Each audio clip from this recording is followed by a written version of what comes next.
Hello, everybody. Welcome back to the Midnight Spotlight. My name is Cole, My name's Carlos. and we're some dudes who got some thoughts on movies. And Yes. today, the movies that we're going to be having some thoughts on are none other than the very divisive duology of Rob Zombie's Halloween 1 and Halloween 2.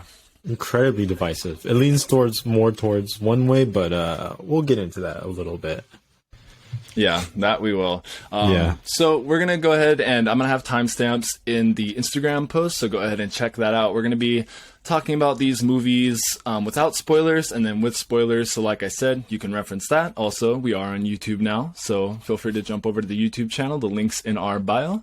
And watch us over there so you can get to see Carlos's face. Oh, But yeah, without true. further ado, Mr. Rob Zombie, Mr. aka Rob Zombie. Mr. Robert Cummings, is his Oh. real name, of White Zombie fame, huge horror movie fan. You've seen this first remake of his before. Yeah, I've seen it. Yeah. I've seen it a long time ago. I think I saw it. I first saw it. You suggested about a year ago, closer to Halloween, and then I watched it again. Not super recently, but recently enough to remember it. Yeah, and I've Yeah. seen it countless times. I actually think I may have seen this one before I saw the original all the way through. Okay.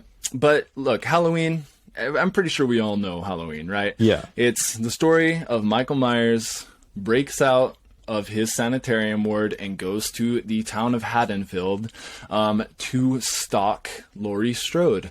Ignoring the rest of the weird continuity stuff that the rest of the series tried to go for, Rob Zombie was asked by the Weinsteins, who, they get double thumbs down from us, but they did finance some movies. If we didn't have that, there'd be no Rob Zombie's Halloween 2, right? And there'd be no Quentin Tarantino as well. That is true. That's But a yeah. little fun fact. But fuck him. Yeah, it's a classic, right? Like, I love the first Halloween movie. I will say it does kind of fall into like baby's first favorite for horror movies. But, it's Yeah. a classic for a reason. I would never take anything away from that. Yeah, and I mean the whole character of Michael Myers, of course, started there, but is by far one of the most recognizable characters in horror history. Similar William to Shatner mask flipped inside Yeah. out. It gets the job done. Yeah, I mean it's among the Titans of Terror, as they call them, with Jason and Freddy, and it's just like it's a recognizable kind of figure in a guy in a white mask that looks like what's his name again? Sorry. What's his Jason? name? No. Michael? Who's mask? Who's the Oh, main William actor? Shatner. William Shatner. Yeah, Captain Kirk. Yeah, it's Yeah. that recognizable face with his old coveralls, looking like he's Yep. ready to go to work, but in reality, he's just going around bullying people. Yeah, so Yeah. for anybody who doesn't know, this remake that Rob Zombie did, it kind of changes things in a way where half of the movie, or almost half of the movie, is not a remake. It's actually an expansion and fleshes out Michael Myers' backstory and characterization as a whole, which I think it greatly benefits from. Like I said, I'll let you all know when we get to spoilers, but it's something that I think Rob Zombie really brought, obviously, his own style to. That's something that Rob Zombie's always been somewhat of a divisive filmmaker as it is. But it's undeniable that he has his fingerprints on it. And then when you get to the back half of the movie, that's when it's the actual remake of the first Halloween, which he didn't even want to do originally. He was forced to do that. He wanted it to be a duology, where the first movie focused on the backstory. Second movie was the remake of Halloween. And it got crunched into one. But I guess we can go ahead and talk about some of the good things about it. What were some of the things that you loved the most, Carlos? Ooh, loved the most. I don't know, because I'll say this up front. I don't like thinking back on this movie. I think it's very fun. I think at the very core of it, it's a fun movie that you can kind of put on, and you're watching quite a unique take towards the beginning. Of course, it kind of revolves into something you've seen before again and again, by the second half of it. But, the first half I think is done very uniquely. And it does a weird, but it's a Rob Zombie movie. So it's going to have white trash. It's going to have his wife. It's going to have a lot of cussing. It's going to have a lot of tits, stripping, and just nastiness. So if Yeah. a lot of people either like or hate, Rob Zombie. If you hate Rob Zombie, you're not gonna like this movie. I'll tell you, like right here, right now, you're not gonna like this if you really don't like Rob Zombie or kind of like his style. But if you do enjoy like kind of like those weird trashy kind of movies, like this is definitely the movie for you. And I think it really benefits the character of Michael Myers in a new and unique way. Because I mean, looking back on like the annals of Michael Myers movies, there's some very unique ones, but for the most part, they're all pretty much the same kind of like character. But this one actually, again, fleshes it out a little bit more. I'm not like I'll dive more into spoilers of how I really feel about it, but I think it benefits it to make a funner movie. Yeah. Yeah, and on that note, I think the thing that a lot of people don't understand is that, yes, it is like white trash. It's very chaotic. And the thing is, you're not supposed to like these characters, and that's why he does it that way. Oh, yeah, yeah. These people are like, it's clearly a very terrible home life, right? Yeah. He's trying to paint the picture of A to B. And I think he does a damn good job of that, to be honest with you. I mean, we'll get more into it in spoilers, but it's a very terrible upbringing, and it's one of those things that actually makes you understand, I feel like, how Michael Myers could be Michael Myers. It shows a through line all the way through, and there's going to be talking points, of course, about Sherry Moon Zombie, which I'm going to just come right out and say I think she does a good job in this movie. I know a lot of people give her so much shit throughout all of his movies, but as like a character of a mom who's trying to like be the glue that keeps this dysfunctional mess of a family together, she's trying to do it. I think she does a good job. There's like little isms, but overall I think she does. The characters that kind of tend to just fall flat for me with Sherry, is it Sherry Zombie, is that her name? Sherry Moon, yeah. Sherry Moon. She when she tries a little bit too hard, when she tries to get over the top of the character, I think that's where she kind of like really falls flat. But for this one, I think she stays pretty melodramatic. I mean, just because she plays a mom who happens to be a stripper, and she feels like she cares about her family. She plays that mom of an abusive household pretty well. She's not the abusive one, but she kind of like tries to hold everything together. It seems like this family is falling apart, and with all the kids, and I think there's three kids, right? Yes. Yeah. And then Michael, of course, who is dealing with a lot. Obviously, he has a lot of mental issues in this one, and they kind of like dive really deep into that. And it does make for a better performance from her overall, I would say. Until you get to the second movie, but we'll get into that.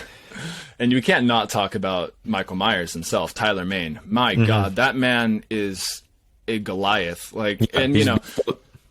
Halloween 2 does a much better job of utilizing him, I think, than the first movie. But man, this dude is like, I don't even know the exact number. I think he's like 6'8". Dude is giant, and he feels giant. I would actually go as far as to say he's one of the best Michael Myerses, other than maybe, like Nick Castle, the original. He's iconic. But I think even George P. Wilbur, the guy who did Halloween 4 and 6, might even be on par with Tyler Mane, just in terms of like pure intimidation. And that's something that I think is a worthy point, because you have movies like H2O or H20, the one that they did in the 90s going off of Scream.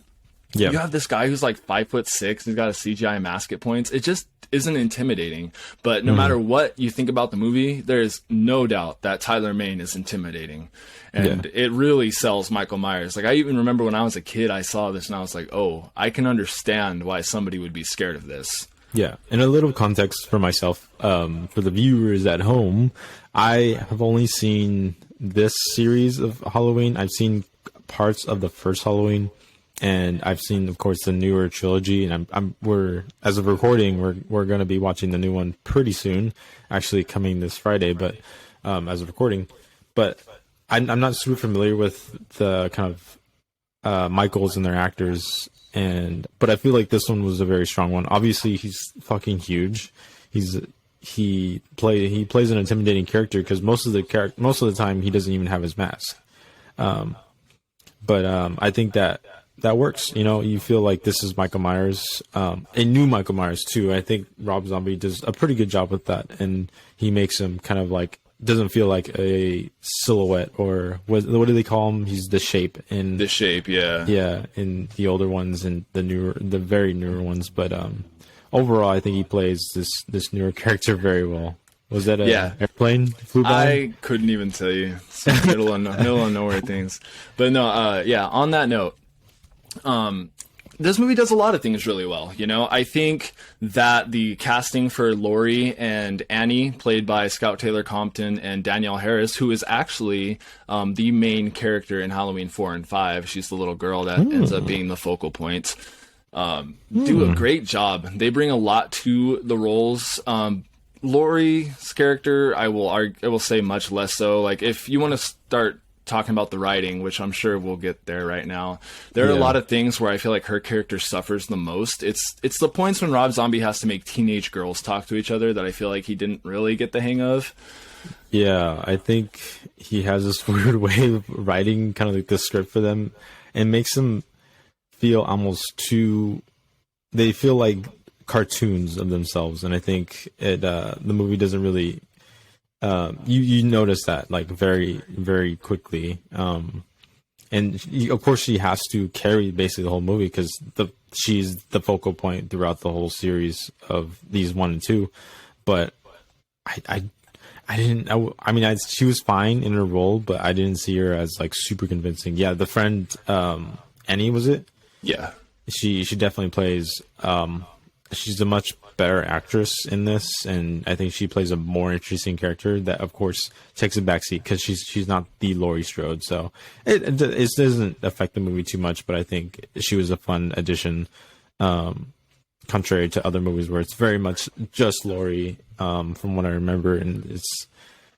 She's everyone okay. else taking the backseat. Yeah, that part of it's cool. And there are a bunch of cool actors that got hired just from Rob Zombie's love of horror in general. I actually had to make a list because of how many of them are. But of course, you have Danny Trejo, who is it's tough to say because like he's in From Dusk Till Dawn, he's in Machete, right?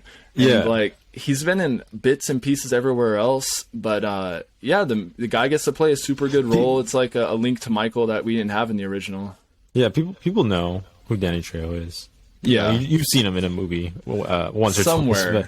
Somewhere. Yeah, if not, it's probably from Spy Kids. But yeah, and then of course Brad Dourif was in here. I think that's how you say his last name. Yes, the guy who voiced Chucky for all of you at home. His best role's in Exorcist 3. I will die on that hill, but he is famous for playing Chucky. Yeah, and I think he does a great job. Gets to shine more in the second one. I think I really like. Yeah, I think he definitely does shine a little bit more. But of course, since I do love the actor and kind of like what he's done with the Chucky series, I think I really liked his character very much. I think out of all people, he was probably the most respectable, because like we said before, everybody in this fucking series is a scumbag. Like I've noticed that very evidently. Deeply troubled. You don't like any of these characters. Even Laurie, to a point, you don't like her, but I think that's part of the movie. I think that was intentional because, like you said, Rob Zombie didn't want you to like these characters. But I think with that, I think Laurie suffers with that with Rob Zombie's writing, because she is unlikable to a point, mostly because of the writing around her being a teenager, because she's supposed to be like this angsty, kind of like rebellious, but I think Rob Zombie does a little bit too much, and it just comes off too cartoonish for me. Yeah, I'll agree, because, I think House of a Thousand Corpses, the movie that Rob Zombie did before this, has characters that border on being insufferable and very cartoony, but I also think that movie is great. So it's because of the amount of focus put on them, I think, that makes that movie flow a little bit better. And you're like, man, I don't like any of these people, but you never have to see them for too long. And for Laurie, I think once you get to that second half of the movie, that's when it starts to drag a little bit more. And I guess on that note, do you want to start talking spoilers? Actually, want to go ahead and get into it? Getting into the other thing I like, if you don't want spoilerish stuff, I really enjoyed the makeup in this. I think the makeup was phenomenal. The kills were, of course, very brutal, so the special effects around that and the makeup just the blood and the guts and the gore was done incredibly well, to the point where I was eating during one of these movies accidentally, and it was incredibly difficult for like most of the movie, because you're just sitting there watching it. It's fucking brutal. But yeah. And I would say that Halloween 6 maybe has some of the best kills up there. You know, Halloween Kills has some good kills, but it hits differently in this movie and the sequel because of how mean-spirited it is. Like, there's some stuff where it's like you could consider it over the top, but realistically it's just mean, you know? Yeah, no, I think I don't think it has like any super creative kills in any kind of department. It's just really grotesque when they're showing it. Obviously the makeup is done very well. There's a lot of blood that looks real. It doesn't look like tomato sauce or like this hyper red kind of like paint blood paste. Yeah, paint blood, there you go. But I think it looks great. Like, it looks disgusting, and I think that's what he does best in his movies, is his gore and his kind of like grossness and kind of cruelty. But you know, that's great. I really love that, and I think for the most part that does conclude my thoughts on the good stuff for at least this movie. Yeah. So I feel like we can probably get into spoilers now. Yeah. I mean, most of you know generally what the story of Halloween is about, but the opening of this movie, man, you get to see a lot of things that's like, okay, this is pretty messed up. You know, you have like the trail leading from like small animals leading up to the school bully, and then his stepfather, Michael's stepfather. And this is all within like the first half hour. And of course, we didn't even get to talk about Malcolm McDowell, Clockwork Orange fame, who gets to play Sam Loomis, the doctor in this movie, and he is. I mean, you know, the second movie elaborates much more, but this one, he didn't even watch the original, you know, per instructions by Rob Zombie. He wanted him to do his own thing, and I think his role combined with Michael in this movie makes for an interesting dynamic, for sure. Yeah. It's something you don't get in the movie, and it kind of makes their interactions and the drive that the doctor has, you know, to get the sheriff to act when he sees all this wild stuff going on, makes it that much more compelling. And I think it's a difference that is worth bringing up. Yeah, and I haven't seen the first one. Does the Dr. Loomis in the very like original one, does he kind of like egg him on a little bit for just to get that kind of like that study of like what he envisions as like the embodiment of evil? Because remember that happened in the newer ones, but I wasn't sure if Dr. Loomis did that same thing back then.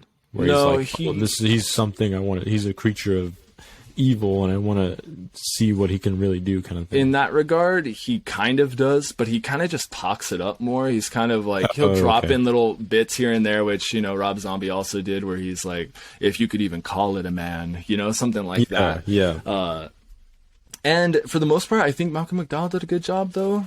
I would say so. I liked him. I mean, I didn't like him as like the character, but I think I enjoyed his performance pretty well. He played that like fucking, it's not like a scary doctor, but like an unhinged doctor. Like it was pretty fun. It's pretty fun to watch for the most part, but I think after that, you know, it deals a lot with. But I think it was a kind of a weird choice for this movie, or just overall, just any kind of movie that does this is trying to humanize. What I saw was humanizing the monster. I've always enjoyed, like, you know, the almost all the other Halloweens where they're kind of just like, this is a being that you never see his face. You can barely see his eyes, so you don't even know if this guy is a real human. But not to the supernatural point. I know Cole doesn't like that supernatural stuff when it comes to Halloween. But that's not true at all. What are you talking about? That's my main problem. All right. That's what I'm saying. No. You want to bring this up. He's getting mad because I don't like Halloween 2018 and Halloween Kills very much because they backpedal. They try and go the first angle of like, no, he's just a human. There's no relation to Laurie Strode. And then in the Halloween Kills, they're like, oh, he's like more than just a human. He's a force. And it's just like, make up your mind already. They don't do either one of them particularly well. But I get what you're saying. Like, it is it makes you Yeah. conflicted. It makes you conflicted because it's in a way you kind of do understand it. You sympathize with him a little bit, but then you can't. It's not like it justifies anything.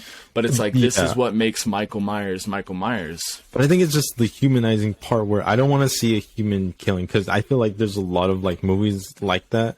I mean, you watch Nightmare on Elm Street, not because he's a man who was so conflicted, he was sexually abused as a child, and and it's like, no, that is something he's a people do fucking leave out. a crazy ass fucking monster.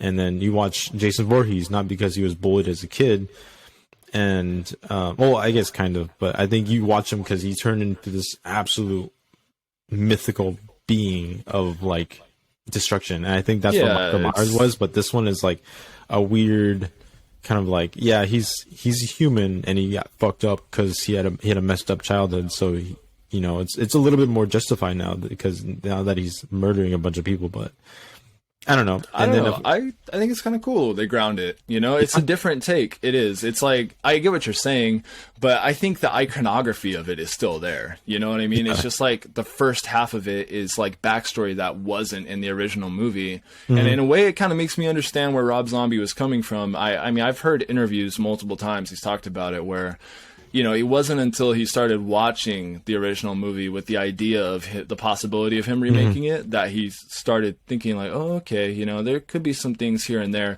And I do see those additions along the way. And I think that's one of them. He's like, what is the backstory there? What could drive Michael Myers to break out of a sanitarium and go to this one point where he is on a sole mission to go after Laurie Strode? And, people will try, and this, the reason why I don't buy into the whole new Halloween trilogy is that the continuity has been like retroactively like just wiped, right? They don't care. They try going so many different directions that it's whatever one that people say they like is the one that they will go for. And so I think this movie is as its own separate thing. I think it's okay. I think that it's something that you can very much enjoy watching it as it is, but I also see where you're coming from with it. Yeah. And I like, just for people kind of like who haven't seen the movie, or if you have seen the movie, since we're talking about spoilers, I think it's like half the movie is just Michael not even being Michael Myers. I feel like the first third is just him as a kid kind of being studied. And of course, like, it's not like it's just because that he was abused as a child that's the reason he became Michael Myers. They obviously have this like almost unspoken part where it's like he was just been fucked up since the very beginning. Like there's something off with him, I think mentally, and they're just like trying to find out what that was. They never do, but it's just like something else with it. He does turn into a monster, not because of a terrible upbringing, but something actually more sinister. And not only that, though, it's also cool. You get to see it in the moments when, this is why I brought this up earlier, is with Sam Loomis and Michael as he's growing up, in the confines of the sanitarium. You get to see how he doesn't remember killing his family, and he starts to like hide behind the mask, and that's what makes him so able to like let out whatever intense rage he inherently feels. That's why he becomes to a point where he's screaming at his own mother to put his mask back on, because he doesn't want to deal with the reality. And when he doesn't have to deal with that reality, he can enact things the way that he wants to. And I feel like that's a very unique take that kind of works for what this movie's going for. Oh yeah, I think for the most part, even though I've said like I don't like it as much, it's incredibly unique. I think it's very new to the character and it adds a lot, and I appreciate what he did. But I think it comes back down to his writing, because I think he tries to be a lot deeper than he really can be. I think he's about as deep as a puddle, I'll be honest. Yeah, well, the weird like symbolism of it all, and I think this plagues the second one too, where it's just like he tries to do like, here's symbolism, and there's a white horse eventually. Okay. And it's like, I thought you might get hung up on that. We'll talk about it. Well, you have to stick around and listen. But, I get you. It's like he's a bit too pretentious for a movie that is dumb fun. And I think interesting. Yeah, at least the first part of this kind of suffers with that. The second part, that again dives right into Once it comes back to the future, it dives straight into like a Halloween one kind of like remake. Yeah. And, But, the fact that I can draw from all of this, what I did say makes it sound like it is some like deeper psychoanalysis. It's really not. It's just like how I said earlier, it's like the breadcrumb trail along the way kind of thing. So this is not just me inferring all of this. It's laid out. It's just not. It's not like, here are point by point what happens. I think it's better off for that, if I'm being honest with you. I mean, nobody really wants a movie where every little thing is explained. Some bit of like ambiguity is good, I think. Yeah. Because otherwise you just risk being boring and you over explain everything. And it's like, okay, but yeah, it's a fun movie. There's a lot of love for horror in this. That's something I can't go without saying. Even from the very start of it, you have throwbacks to the original movie. They're watching on the TV. They're watching The Thing from Another World, a 50s sci-fi movie, which of course John Carpenter would later remake as The Thing. Fantastic horror movie. One of my absolute favorites. Very different from the original 50s movie. Christmas movie. Yeah. Hey, let us know if you want to see it. But yeah, there's also a White Zombie nod. Of course, he was in the band White Zombie, but the movie White Zombie plays. It's a 30s Bela Lugosi movie. Very cool atmospheric horror movie. I love it. It's awesome. You should definitely watch that, as well as House on Haunted Hill. That gets to play at some point too. I love that he loves movies. And before we go off of this, because I need to get this all out at once, he does also throw in a very cool Paul Naschy reference, and I know that name is definitely not household, but there is a point when Tommy Doyle, the little kid who Laurie babysits, says, "Oh, there's a Spanish Wolfman. His name's Danny," and it's like, that's pretty cool. He threw that in there. I didn't even catch that till this time, but there's probably the only long-running series other than maybe The Howling, and it was by a Spanish filmmaker, actor, bodybuilder Paul Naschy, who played a werewolf consecutively, and I think that was super cool that he threw that in there. And a lot of other actors too. Yeah, it goes without saying that obviously he cares about his craft. You can definitely tell he cares about this movie. It's not just like I mean, of course he was forced at a certain point to kind of like add some stuff, but I mean that goes without saying that the studio, like, what was this, Lionsgate? I think so. It's technically Dimension, but they're not around Dimension anymore. They got swallowed. It's the Weinstein Company. It's a studio that obviously held tight on the reins when it comes to almost any other movie, but he definitely loves what he does, and I think it comes through in this movie. And I'm really glad he made it. I'm being quite honest. It goes without saying that this is definitely a unique take that I think should be seen. I think I recommend it highly to anybody kind of like getting into horror, just to kind of like watch something new. Obviously, you've probably seen Halloween if you're listening to this right now, because this is spooky season. So yeah, it's one of like the most famous Halloween movies of all time, if not horror movies of all time. So, I mean, this is something new, like almost completely new, where you're like, oh, this is a new take on a cool character that I like, and it still stays true to the character, which is most important. Well, second most important. The most important is it's not boring, and it's not boring. So yeah, that is something. And this movie is kind of a big ask. It's 2 hours. Yeah, just over 2 hours, and that's something that I've always like held against it, if I'm being completely honest with you. I think it is too long. I think that he probably could have cut out like at least 15 minutes of this. Wasn't there a director's cut with this? Yeah, there is, but it's mostly just blood and gore. There's not much. Didn't get butchered like the second movie did, which we will talk about. Yeah. I'm not even gonna be subtle with that. But and just before we move on from his love for horror and how it's influenced him, there are a bunch of other bit actors in this. You get to see Ed Harris. He is the prison assistant. He's not the director, he's the assistant to the director. He's been in so many things here and there that it's tough to even say. He's kind of like a cult classic icon, even in a movie called Evil Ed. Ken Foray, he plays the trucker who ends up getting just butchered in the bathroom stall. He was in Dawn of the Dead. He is the main character from Dawn of the Dead, which is super cool to see. Was he that guy that he just started fucking wrestling him, or am I thinking of another movie? Is in the bathroom stall. Is it he starts fucking like fighting him, right? Yeah, in the bathroom stall as he's taking a shit. It's like, okay. I was like, oh shit, they actually like wrestle, like fucking fighting. I know, right? He threw the punch too. Yeah.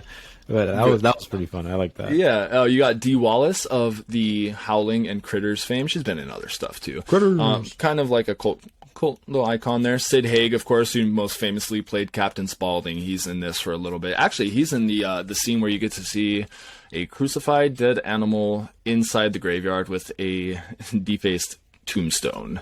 Cool little part for him. You know, Rob Zombie likes to keep his circle close. He finds people that he wants to work with, and he will do what he can to work with those people, and that's something, of course, we respect.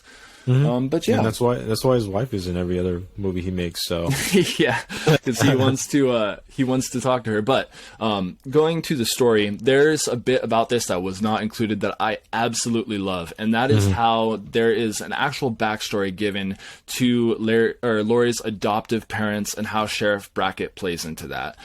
In this movie, we get to learn through Dr. Sam Loomis's convincing of Sheriff Brackett to actually go and investigate the matter of Michael Myers coming to the town, that Sheriff Brackett made a promise to Laurie's adoptive parents that she would not tell them. He wouldn't tell her where she came from originally, being the Myers massacre, and that's a bit of it that I absolutely love. It ends up playing into some more things later on down the road.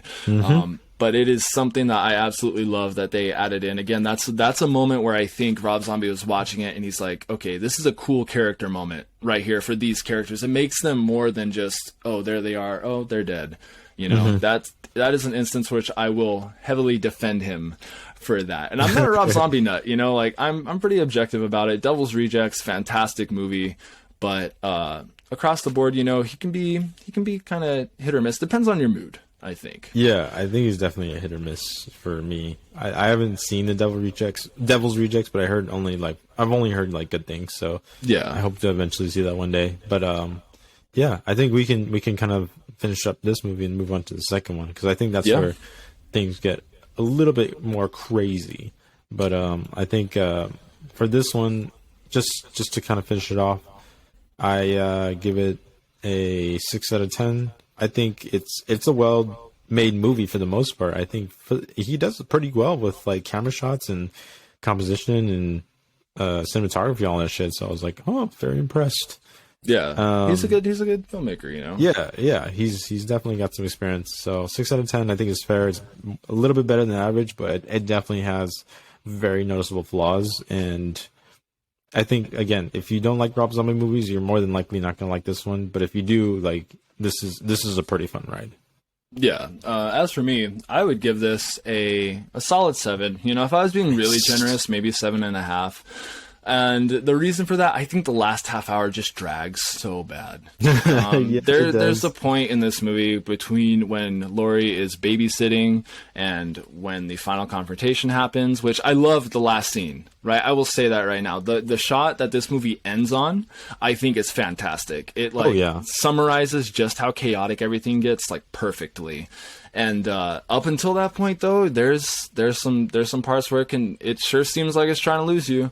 And that's a studio thing. You know, there's some damn good ideas in there, but I think the execution, it does falter a little bit. I still really like it. Like, I know a lot of people, they hear 6 out of 10, right? And they're like, oh, you hate it. It's like, no, that would mean that you think it's a pretty solid movie. Yeah, exactly. It's definitely better than average, which is always good in my book. Yeah, but I really like it, you know? Yeah. And I guess it's fun. Yeah, it's a fun movie. I guess that'll lead us into Halloween 2, which, okay, I need to preface this because I told Carlos which version of this movie to watch. Turns out the only version that they had streaming was not the version that he could watch, but it is the version. Because if you buy it on DVD, it's going to be the unrated. There is a director's cut, yeah. There's an unrated director's cut, which has been the only one to have made it out since its theatrical release. I got to see this movie when it came out, and I have since rewatched it on, you know, its physical media as the unrated director's cut. And Halloween 2, this is a movie that I love. It might not be, it's tough to say because, you know, like I said in the very beginning of the episode, I would never take anything away from the original Halloween. There comes a point, though, in every, like, horror fan's life where you get a little tired of hearing about it. And this movie is probably my favorite right after that. Yeah, I would say. It's shorter. It's shorter. It's sweet. It's fun. It's definitely got a lot of life to it, and I think this is really where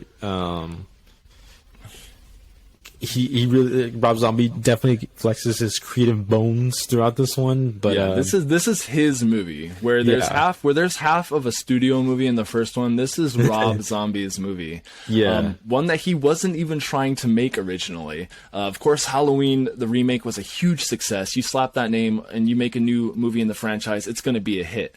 We've seen that now, right? So this movie gets see this weekend. Yeah, after this movie gets passed around to like so many different directors, the Weinsteins end up giving it back to Rob Zombie. He gets an idea and he says, okay, after the ending of the movie that he made, this is where I see these characters going. And this movie is just up front. It is the worst ending possible. There is no good ending to that. There's no good ending to the first movie. Everybody's lives are completely fucked. And I think that's something that he captures so well, because of course they would be. If you suffered through the events of the first one, you're going to have some very serious, very deep-seated issues that are going to be hell to work through. And I think this movie captures that flawlessly. I think it's got some of the best like shots of Rob Zombie's entire career, quite frankly. There's a lot of super cool black and white stuff. He chose to film it on 16 millimeter film stock, which for reference, most major movies are going to use 35 millimeter. Nowadays it's digital, but you know, back in the day you have 35 millimeter film stock. This was 16, and why that's important, it gives it a feel of something like the Texas Chainsaw Massacre. That was not a high budget movie, so they had to use 16 millimeter for cost. And it gives it this grainy look that kind of adds to the atmosphere, I think, of what he's going for. Yeah, because movies are trashy, and this it adds a little bit of trashiness to that. Yeah, and this movie is that. You know, you don't get the same kind of like white trash from the first movie, but it's complete chaos, and it's just characters trying their damnedest to not completely rip apart at the seams. Yeah. But with that creative uniqueness, I think on my end, there's a lot of places it tries things, and I think it fails or just falls short, or it just does something I just didn't like at all.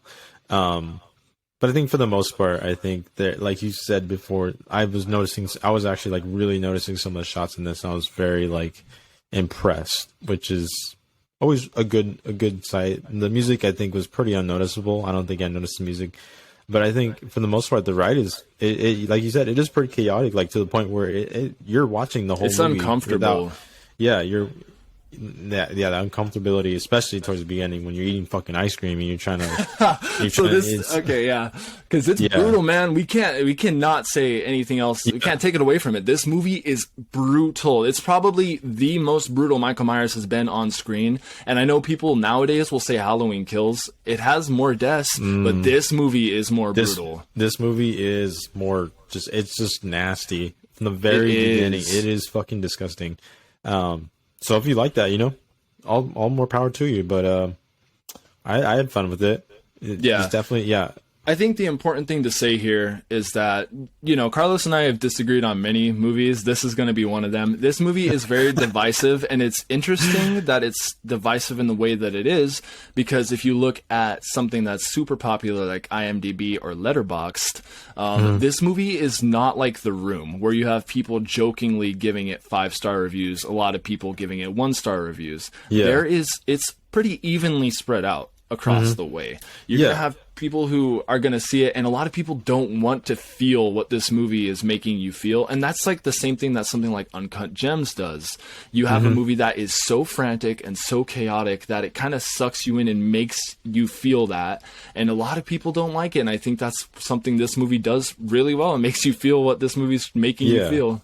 And I think if people are judging a movie based off that, I think that's actually really unfair, if I'm quite honest. I don't like if a movie's intentionally making you feel a certain way, especially like anxiety ridden or like anxious throughout, like that's a pretty job well done, I would say. And I think it deserves a little bit more credit for that. And I don't think people like, oh, it made me feel bad, so I give it a bad review. I think that's unfair. But I think people who absolutely hate this movie are justified, mostly because there's quite a bit of flaws, especially towards the beginning. I think is where I have where I think I was pretty pissed off. Like it pissed me off unintentionally. Yeah, I think we're gonna have to we'll have to get into spoilers. I'm pretty sure to talk about a lot of that. But generally speaking, the story of this, it picks up right after the first one, and then it cuts to 2 years later. It's like half an hour and it cuts to 2 years later. Yeah. And that's when like the real meat of the movie starts. Again, though, Rob Zombie's love for horror, it shines through. There's so many cool references thrown in here and there. And there's times when you throw in references and it's like thrown in your face. It's like, look at this. No, there's things that only like, I mean, I know it because I know what he's referencing, but I think other people would just appreciate it, how it's worked into the backgrounds. Yeah. And I think where that the meat of the movie comes in, I think that's where Laurie Strode as a character, I think, really shines. I know you watched the unrated version. I watched you'd call it the rated version. Yeah, the theatrical one. Yeah, theatrical. Very different movies. They're very different, but I think for the most part, I think Laurie Strode's kind of arc is about the same, where she suffered a lot, and she definitely comes through in her performance and the way she's kind of acting now.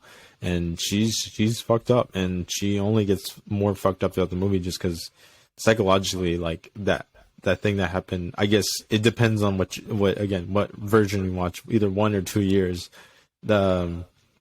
She stays fucked up, and I think that's a pretty important aspect to the character. I think they kind of do that in the newer trilogy.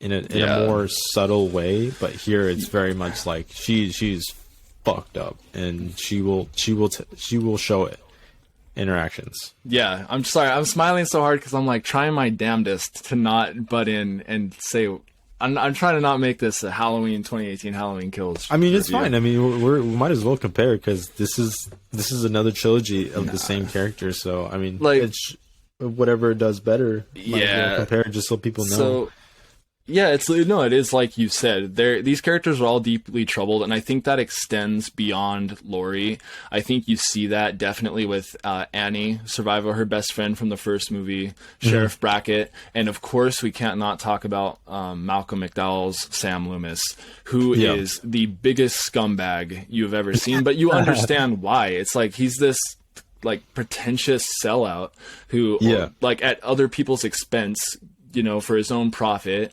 just goes and keeps on putting salt on old wounds. Oh yeah, he's not interested in helping, and he never was. But it makes sense. Like this, it makes sense why he is where he is. This is what I mean when I say Rob Zombie took these characters and is saying this is where they ended up. It's like, yeah, it makes sense. It's a scumbag. You hate him, but it makes sense. Yeah, and I think for the most part we can kind of finish up like just the normal non-spoiler review because get into spoilers. That's where like the real meat of like this review I think will come from. But this movie I think is unique. It's it has some really good parts, but its flaws shine bright to me. I think there's a lot of things where they either piss me off or they were just like, damn, this sucks. So yeah, I don't know. Before we sorry, go ahead, finish it. No, I was gonna say like it does bring the review for me down quite a bit. But that being said, this movie is hella fun. I had a lot of fun watching this, and I was invested throughout. So I think it definitely earns an A+ in that department. But yeah, and I'd be curious to know if me talking about my side of this, it like influences the way you look back at it at all, because I know that can make a difference, you know, like it's happened with me too on this show, where it's like you get to, that's the beauty of talking to one another, right? With different opinions is that we can like bring light to other things here and there. But yeah, I think this movie's brutal, it's stylish. I think it's got the emotional heights of the franchise in here, and I don't just mean that as in the chaotic nature of it. I think it's got like the genuine emotional heights of this entire franchise. It was a notoriously troubled production, even coming to the point where they had to film for something like 36 hours straight. Jesus. Just so that the studio would not shut them down, because the Weinsteins are notoriously back and forth on that. But I think it's one of a kind, and it's something that I value greatly. But yeah, like you said, in order to talk more about it, we're going to have to get into spoilers. So let's talk about the White Horse. Yeah, the White Horse was the shallowest, deep thought attempt I've ever seen in a movie.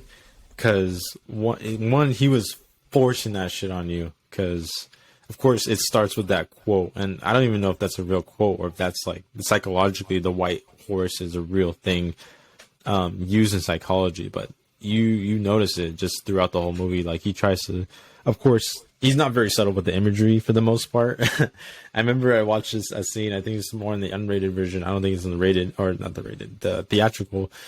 She's like, look at that. What is the blot? The blot, psychological blot test. Yeah. It's just like a picture where, you know, you look at it and whatever you do see, like, says something about your mind. Whatever that test is called. It literally looked like two horses coming out. They were white horses. I was like, oh my fucking I'm not God. Gonna lie. That was so fucking blatant and pretentious. It made me fucking laugh. Oh my God. Because I was looking at it, and I was trying to see. I was like, what else could that be? No, you can say a butterfly? Like, it's literally like, hey, these are two fucking white horses. And she's like, what do you see? She's like, I don't know. A horse? It's like, okay, we all see the same thing. Don't even play dumb. Yeah. But, I think it's harmless, but like in that instance, it's harmless. I get what you're saying, but do continue. That is a part of what I mean by this white horse was pushed on you throughout the whole movie, and of course, you know, his mom does come back, unfortunately, but yeah, she comes in riding on a white horse, and it's supposed to symbolize what, this rage, right? Okay, so. It's not riding in on a white horse, exactly. It's not like some fairy tale shit. Well, what was she? She was carrying. If she had a white horse, she had a white horse with her. No, the quote does start in the movie, and it's saying it's a representation of how this internalized rage and like just intense emotion is enacted outwards. So it's something that only Michael Myers is seeing, and I think that's just an extension of the first movie on how he is more of a character than just the shape, you know? Which I get where you're coming from, like where it seems so pretentious and whatnot. It is scattered throughout the movie, but I don't ever think it's placed in any like certain section that makes it cringy. Like for me personally, like if you had him like right next to characters and she's popping up like it's a ghost in a mainstream movie, then I think I would see it a little bit more. But I think for the most part it serves as stylization, iconography. It's like it serves a purpose for the shot more than it does for the story. I feel like you could argue it's ham-fisted in, but it's, at least to me, every time I've watched it since, it's never felt that intrusive. But I do understand, like, that's probably the biggest thing people get hung up on in this movie. Yeah. Because, I mean, for the most part, I think he took it a little bit too seriously in the first one, to the point where it gets to this one. I can't tell if he's either taking this, like, an actual mental health issues. I don't know if he was taking it seriously or not, because this movie is like, he's fucking crazy. He's seeing these ghosts, and then, you know, she's having these dreams where she's also seeing the ghosts as well, and she's having, you know, these weird edits. Okay, speaking of edits, the editing in this movie is kind of shit sometimes, but it's also okay for the most part. But it is pretty shit. I'll be honest. All right, yeah, I'll be curious to know your examples. Well, I mean, I was watching kind of the unrated versions. There was most of the dream sequences. There it is. Yeah, most of the dream sequences, I think, where it's kind of like it cuts really fast. Oh, the music video style editing. Yeah, there you go. Music video style editing. It just didn't fit, and it just like, okay, well, I mean, if you were taking yourself seriously, the dreams would be a little bit more subtle, or they'd be shorter, or something like that. Wouldn't be that chaotic. Yeah, and I want to do another tangent, but we'll get into. We'll stick with this for now. But yeah, it again, it adds to that. He was trying to be a little bit more pretentious. Either he was, I couldn't tell if he was being either really pretentious or he was just being goofy as fuck. And unfortunately, that pissed me off a little bit. But I still, again, it was fun to watch, I guess. Yeah. I mean that dinner scene with the pumpkin and then the whatever the fuck those other beings, that was pretty cool looking. You have the crucified skeleton with the Myers mask on. Yeah, there you go. Yeah, that's what I mean. That it's just like Rob Zombie is like, you can tell he's learned a lot from his craft from House of a Thousand Corpses, that being his first going up. He really did a good job with stylizing this thing, I think. Oh yeah, for sure. And the White Horse stuff, you know, I think this movie, well, I don't think, like, it does make a statement that Laurie Strode and Michael Myers have some kind of psychic connection. This is not the first time the franchise has done this, by the way. This is a plot point that happens in Halloween 4 and especially in Halloween 5. Which, you know, drawing from Halloween 5, maybe not the best move. That's not one of the better movies in the series, but it's something that I think explains why she is also seeing it, and I think it also serves as an extension to where Laurie is at mentally in the movie as well. Because it's weird, like the way that you're explaining it, I almost feel like it falls right in between, like, and that's an area that's tough to navigate, you know, as an audience, like watching it, because it's not that it's like a joke. He didn't throw it in as a joke by any means, but I think it is a reflection of Michael's own mind. I think it's just confusing for the audience. At least it was confusing for me, because I was just like, I don't know if he's trying to go for this kind of like mental health kind of like awareness thing, or where he's trying to go for this, like, this is over the top, like, this guy's fucking crazy and he's seeing ghosts and a white horse and his mom or himself. That last one. I mean, the thing is, like, I couldn't tell you what I thought when I saw the theatrical cut, because that was 2009. But it's definitely not trying to say, like, this is a real problem. You know what I mean? Well, like, that's the thing, because at least for Laurie, like, she's going through something that was terrifying, something that, like, damaged her deeply. So I was thinking, like, he would take a more deep kind of, not a deep approach, but like more like a serious approach to that, because obviously this is a real life thing where people go through not essentially that kind of trauma, but like really traumatic events.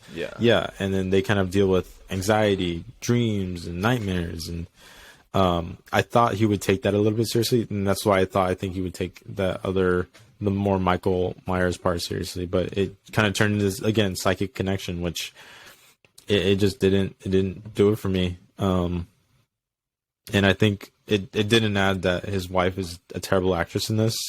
This is an overtop character. I was like, damn, she sucks. Like, that is, she's trying way too hard.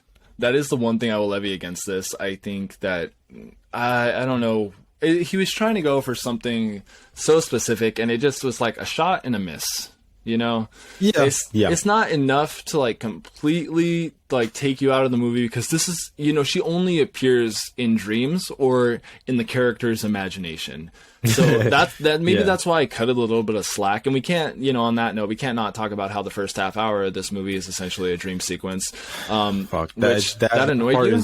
That pissed me off. That was because you literally wasted 30 minutes of my fucking time before you got into the movie, when you could have done a shorter dream where she's dealing with that. You could have done that in like 5 to 10 minutes, that whole scene.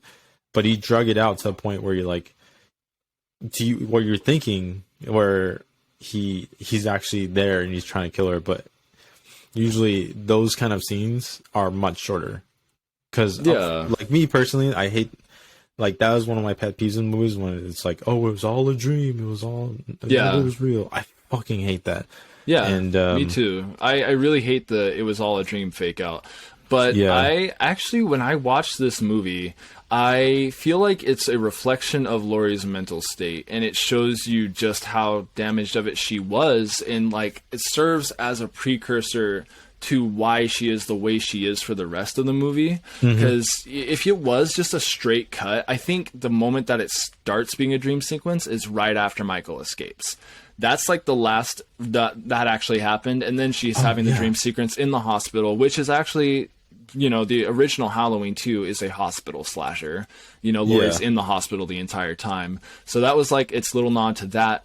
And it's just, I think, like I said, it showcases where she's at. And not only that, though, like, I guess as an audience member, for me, I like it because of how brutal it is. Like, it's just mean, man. It is so mean right there. And you get to see some damn good kills.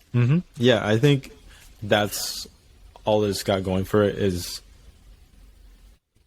I think that's also part of it too. Is just these kills were done very well. Obviously, these characters you care for a little bit because obviously they're more not well done, but they're like there's good people dying. Unfortunately, they're innocence kind of like in the way. And then it turns out, oh, it was all a dream. Like what the like you wasted 2 perfectly good kills on things that didn't happen. And of course, and like you see it, and like it's not like we did not see, and like obviously. It's not like we forget about that these kills happen, but it's like they're inconsequential now. Like they didn't really happen. But at the same time, I don't feel like the movie loses anything from them not happening in reality. Like, I mean, you lose like 20, 30 minutes of your fucking time, I'll be honest. But it's a cool use of the time. I don't know. This is something that's like, I will agree to disagree at the end of the day, of course, but like... Yeah. It's just like you could cut that shorter to either expand on the characters more or shorten the movie just in general. Because... I don't feel like it's a kick in the balls the same way that having it at the end of the movie is. I think it just felt like a waste of time. I get it. Yeah, and that could have been cut down again 10 minutes, and what for me it would have been about an hour and a half movie. Hour and a half movie, which is completely fine. I think a shorter horror movie are some of the best horror movies because. Especially something like this isn't essentially trying to do anything methodical or like, high thinking or high art or anything like that. I think a shorter kind of horror slasher, I think, is probably what works best because people get tired of slashers, or they can get tired of slashers pretty quickly if like they see the same kind of like thing over and over. Especially since the kills in this are pretty brutal. Some of them are incredibly brutal, but for the most part, I would say like 60% of them are very much like him putting up the knife and like stabbing somebody, which that does get a little boring. But and with that, I mean, I have a little nitpick. I've already said a bunch of like, I've already shown this movie quite a bit. No, this is like therapy. I want you to get it out. the nitpicks. The nitpick I have was the grunts from Michael Myers. And I don't remember if it pissed me off as much. It didn't piss me off, but it was as noticeable in the first one. But I did notice every time he was stabbing somebody, he made these kind of grunts with it. When I do like that monster, kind of like unstoppable monster that kind of just kills without really making a noise. I think I do prefer that for the character. But, that's okay. I'm not going to sit here and tell you you're wrong. You know what I mean? I just think it's like a sequel to a more humanistic, grounded Michael Myers. It makes sense that like, he's going to grunt, I mean, at the end of the day, him surviving what he survived is inherently supernatural. That's one thing about the movie that even goes to the original, that like, no matter how you try and twist it into the sequels and later remake sequels, it's like, it's inherently supernatural. The guy is not just human. That's something that is said in the original, said in the television cut of the original. So, it's one of those things that's... He also talks in the ending of the unrated cut, and that's something that people don't like too. But it doesn't take away anything, I don't think. Like, for me at least, it's like, yeah, he grunts, but like, I don't know, if he was completely silent, would it have really changed anything? Like, Yeah, it takes you out of it to hear him grunt? Yeah, it does. I think because again, you see Michael, like it just goes back to even like the humanizing of this monster character, because you see Michael as this monster. He's a figure. He's unstoppable. He's not human. Almost like most people would see him as not human. So when he does human things like show face or talk or just things like that, like he's not as much of a monster. You're much less interested because now you're just watching a crazy guy rather than Michael Myers. I think what people are kind of like used to for the character, like compared to like the newer version where he's kind of like this monster. Yeah. Yeah, where he has like, his face out for the first half of the movie. You don't see his face. Yes, you right? do. You see, you see Michael Myers' face in almost every single Halloween movie. Well, it's like shadowed to a point. In this one, they like straight up show it. Like they light it to the point where you can barely see the face. Like you see the outline, and of course, you know who the actor is, but you don't see him. You know what I mean? In this one, they're like it does show a lot of him. Like they showed his face. Kind of just looks like a beefed up version of Rob Zombie himself. Yeah, and I was kind of like, okay. I mean, I'm less. He looks like a bum. I mean, that's what they were going for. Yeah, and I think I love it when he has his mask on. And I think this is probably the coolest fucking mask. I do love the mask. It's the coolest looking Michael, without a doubt. It is part of the coolness of it. He does look like a fucking beast. Yeah. But which also goes into the brutality of that, though, because, man, like, even though you're saying he's grunting, he's also doing more than Michael Myers has ever done, in terms of, like, just how mean it all is. Yeah. And sorry, were you going on still? I didn't mean to cut you off. No. I think I was done. And looking at my notes, I forgot. There was a scene where he started eating people. When am I tripping? Or he ate a dog. Oh, he ate a dog. Yeah. Unless it's different in the theatrical cut. Like, in the way it was... Yeah, no, because the intro cut, I don't think he kills. I was wondering because it was right after that scene where he had saw the dog and where he had killed those 3 people in the tractor, and I guess he had killed the dog and ate it. But I thought he was eating the person for some reason. No. I guess I wasn't paying attention. Yeah, that was the dog, and that's like the first showcase of the psychic connection between Laurie and Michael. Yeah. Somebody we haven't talked about yet. Of course, we mentioned him, Brad Dourif. I think he had a more prominent role. Oh my god, he killed it, man! His performance in the unrated version was much better, but it's that big of a difference, huh? Because there's a scene. I mean, well, we're in spoilers. The scene where he finds his daughter dead, I think, is acted very phenomenally in that scene, but in the theatrical they kind of just go for this silent, like he looks and then it's kind of just like it's very quick. It's much quicker and it takes away from his performance quite a bit because they put a lot of music over it and it's like you're supposed to feel sad because music is a sad kind of thing.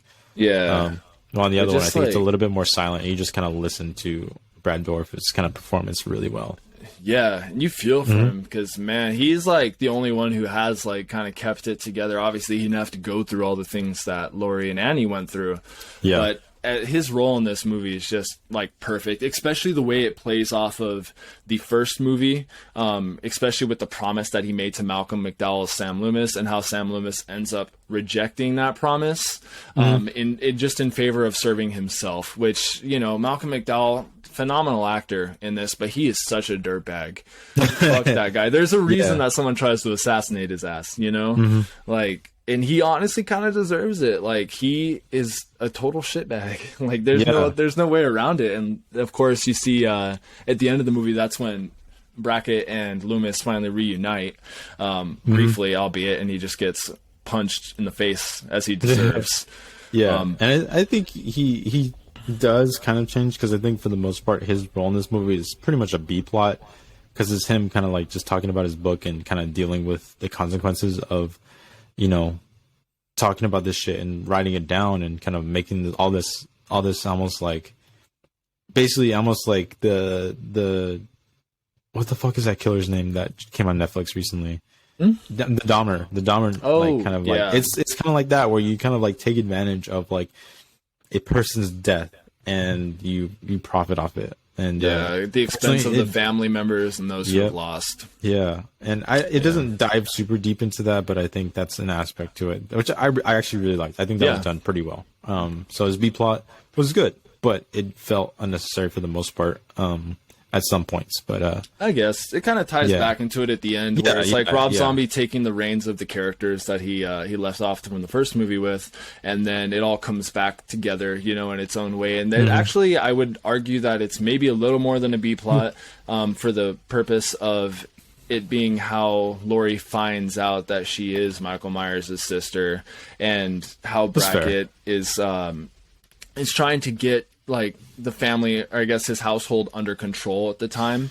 Yeah, and it's just basically, it just is, like I said, I think it packs it all together when it comes back to the ending, which is another very divisive part of the ending, of course. I think just a final thoughts on the Loomis side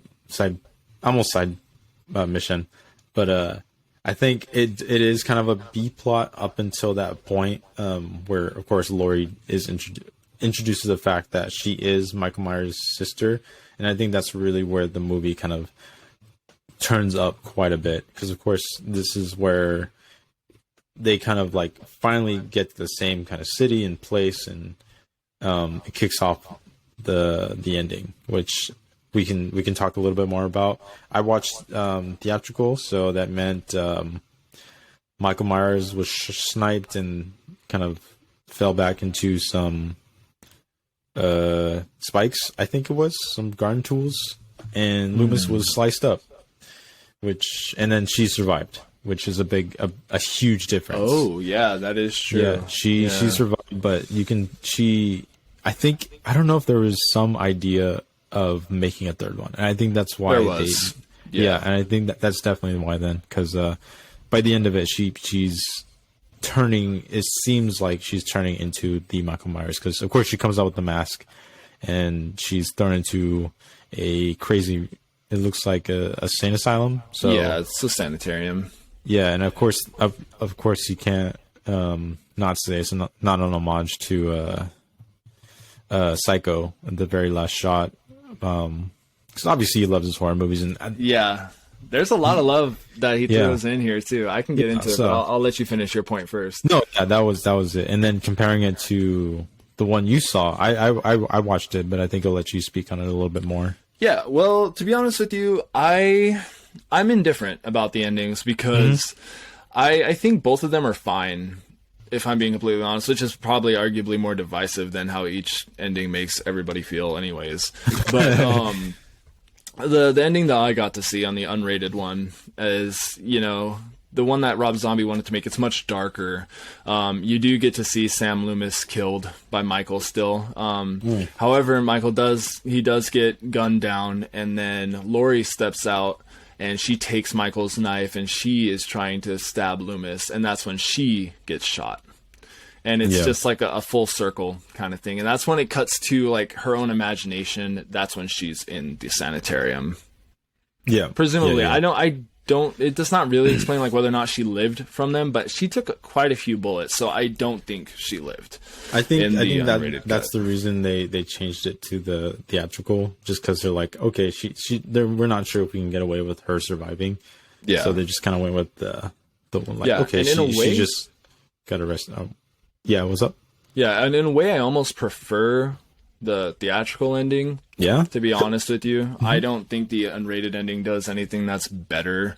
Like, regardless of if Laurie gets shot or not, I think it's, you know, the conclusion of the story anyways. Like, it wouldn't have changed anything else other than it's just dark, you know? It's just like a nail in the coffin kind of thing. Yeah, I think it's, honestly, to me, I do like the director's cut a little bit more, because I think it is a better bow tie on this kind of like this whole arc for Laurie. Because of course, I think I was watching a little bit more of the scenes in the unrated, but she's obviously, she suffers quite a bit more, I think, in that version. We haven't even talked about that kind of difference where she's almost a completely different character, where she's not happy at all. She's suffering, she's angry. Yeah, every day is She's a struggle. every Addicted day. to drugs. Like Yeah. her medication, it's not like hard drugs, but it's her own medication. She Yeah. is fraying at the seams. It's like I said, this is like, you know, there was never a good ending that was going to come out of the events of the first one, but this movie, it's so dark. And that's what Rob Zombie said about the director's cut when he announced he was making it. He said that the way that he wanted it to be, and obviously they filmed it all, it was just, he thought it'd be too dark for mainstream audiences. But in a way, it kind of sucks that like that's not what got released, you know? Yeah, but it's like that again. That bow tie on it all is just this. I think that's definitely a much more interesting character to kind of follow. Is this kind of like tortured civilian who was basically she was innocent, and she basically got fucked up and thrown into the situation, and there's no coming back. She's reached a tipping point where she's gone over the edge, and you know the only way she can really find peace, of course, is if she dies, and then she does get shot. Yeah, and it does. And in that way, I do like it as an ending still. Yeah, and of course, it is a little bit unsatisfying for Michael and Loomis. Their death, I think, their death in the theatrical is a little bit better because, of course, Loomis gets sliced up, which I think is a lot more cooler looking and a lot more interesting than him. That's getting where I was tossed coming through from. a wall. Yeah, I don't even know if he did die. Like nobody, he could have. Very highly likely that he survived. Yeah, exactly. That's what I would say. It's ambiguous, but very possible. Yeah, and then Michael kind of just gets shot in this, and just I don't. I guess it's an homage to other movies, but I don't think it's quite as interesting as. Yeah, it doesn't really hit as like a big death for the character, you know. I think that's something that's this whole movie does to some degree. It's like you're hampering with the audience's expectations, and so when you have something like that, you know, it's not as ceremonious. Then some people are obviously going to be very unhappy about it, and then there are going to be more people who are either indifferent or feel somewhat unsatisfied. Which I know you feel somewhat unsatisfied about it. But at the same time, it's not like... I feel like the ending was probably the better parts of the movies, and I feel like it is a satisfying ending. Well, either one. I think either ending is actually fine, you know? Yeah, exactly. That's what I mean. Like, it's fine. It's fine. Yeah, it's fine. It's not entirely... None of those endings are be like, wow, this is the way it should have ended all these years ago. Yeah. Yeah. It's like... It's good. It's a nice bow tie on. One of the only other things I wanted to talk about that I didn't talk about yet, of course, is the horror references that Mr. Cummings gracefully threw in there. Yeah. One of my favorites is... Give us those Cummings. Yeah, so my favorite one is probably it's the Halloween party. Of course it's the Halloween party. I mean, that thing, it looked so cool, right? It looked pretty fun, yeah. Yeah, there's so much cool stuff. I mean, the band is called Captain Clegg, which is a nod to like this old Hammer movie. Hammer, by the way, is a British studio that revived Gothic horror in the late 50s into the early 60s, Frankenstein, Dracula, blah, blah, blah. And they also play in the background on the black and white screen. They have both the Phantom of the Opera for a split second, but then it does something really cool, which I love that he threw in there, which was he plays this silent German expressionist horror movie called The Golem, which of course plays off the Jewish mythology of a man built from clay, a spirit inhabits it, and there ends up being some rampaging along the way. I love that he threw that in there. I thought that was so cool. Of course, there's like some werewolf costume in there too. That's like a pretty good little nudge to both Teen Wolf and some 50s werewolf movies, like I Was a Teenage Werewolf. Yeah. Yeah, this guy's premier shaggin' wagon, apparently, which you can tell he's never held a woman's hand before, and you know, it just be like that for some guys, you know. It'd be what can you do? But yeah, I love that his love of horror translates just as well into this one, albeit in a different way, in many different ways. There's definitely more Devil's Rejects, Texas Chainsaw Massacre, dirty, gritty stuff in this one. Yeah. It's definitely dirty in a different way than the first one, in its own unique way, and it's very different from just the rest of the, what would you call it, filmology collection, the franchise of the whole franchise. I think this is by far one of the most unique. I think it's definitely you watch it for yourself, because like I said, I don't think it's a good movie. Cole thinks it's great. Yeah, I mean, because I love everything that you've said is what like, do you think, Carlos? That's really After up to you've you. heard me talk about it, Yeah. do you that feel kinda like goes you've in my lightened review. up on it a little? What? Not at all? Really? No, I think no. You see it your way, but I think I see it my way, where I'm like, none of my thoughts were of how I feel about this movie. It's fun. I have a lot of, like, I was like trying to clarify on my thoughts. It was all like, I think I'm pretty sense. A lot of fun with it. I'll watch it again, more than likely. 1 second.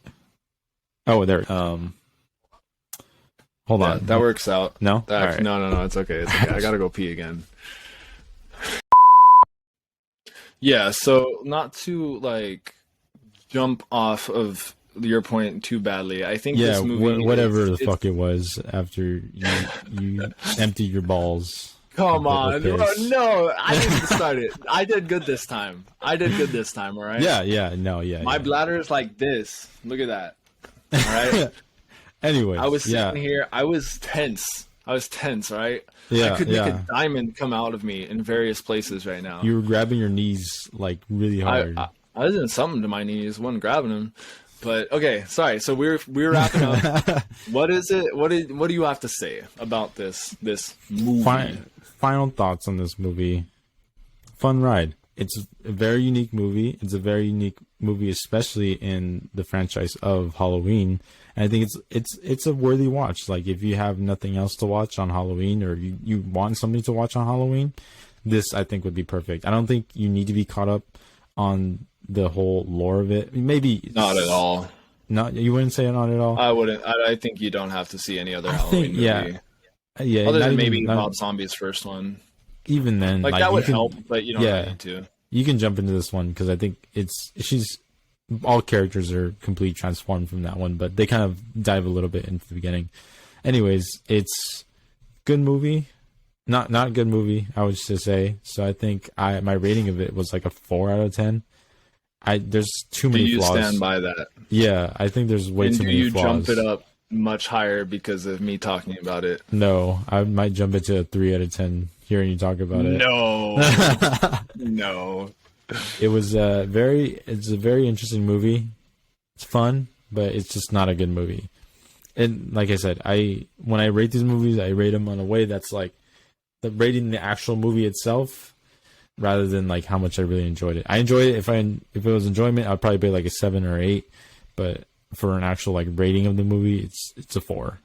In terms of quality. I'm gonna take that as a 6. But no, What?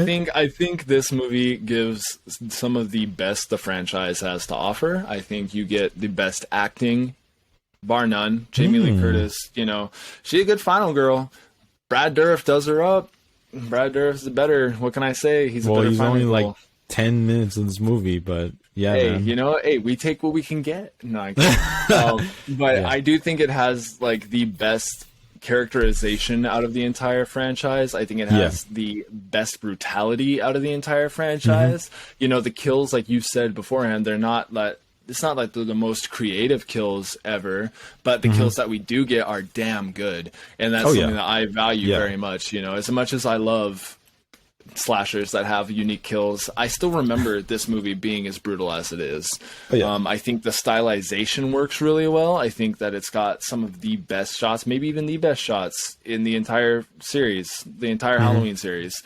And I don't think it has been upstaged since. I think it's its own thing. It's its own little bubble of just pure chaos and darkness and just everything like dirty, gritty, evil. And when I watch it, it's something I feel like I can only get with this movie. And I guess personally, I'm all the way here for it. There's a couple things here and there, White Horse stuff, I could go without it. But overall, I think it's like a work of art. Yes. Wow. I would use that word. I think it's phenomenal. To be honest with you, it's something that I urge everybody, even as Carlos said, like, go in with an open mind, like, especially after you've heard this. go ahead, go in with an open mind and see what you think about it. Yeah. Because I think listening to other people talk about this movie can maybe open your eyes to some things or make you think about them in a different way. Even if you've already seen it before, you know, maybe you haven't seen like different aspects of it. And I think it's something that this movie in particular offers that others don't. Yeah. And, you know, this movie respects his franchise pretty well. And it has fun with it. It runs with it in a different direction.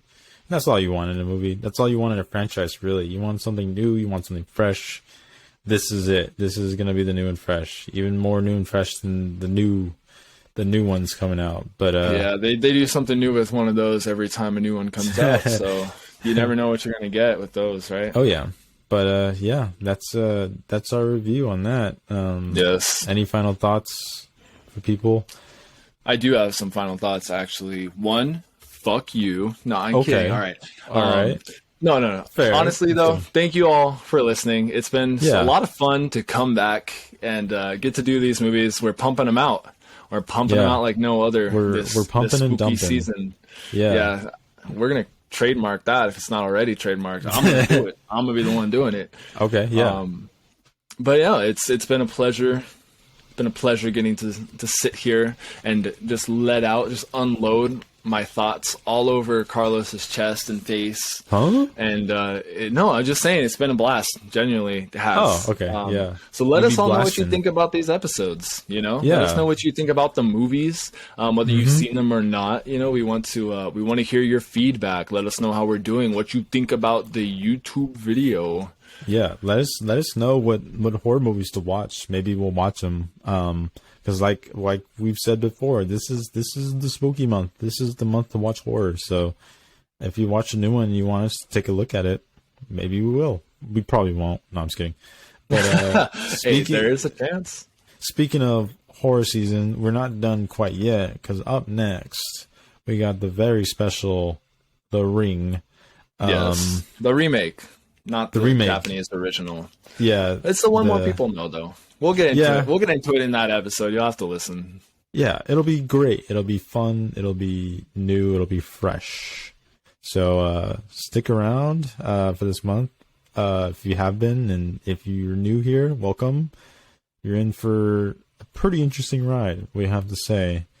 But yeah, we may have some new faces coming along these next few reviews. But yeah, until then, got any last words, Cole? Yeah. Fuck you, Carlos, for one. Okay. This movie rules. All right. Well, with that being said, fuck you guys. We'll see you next time. Yeah. Peace.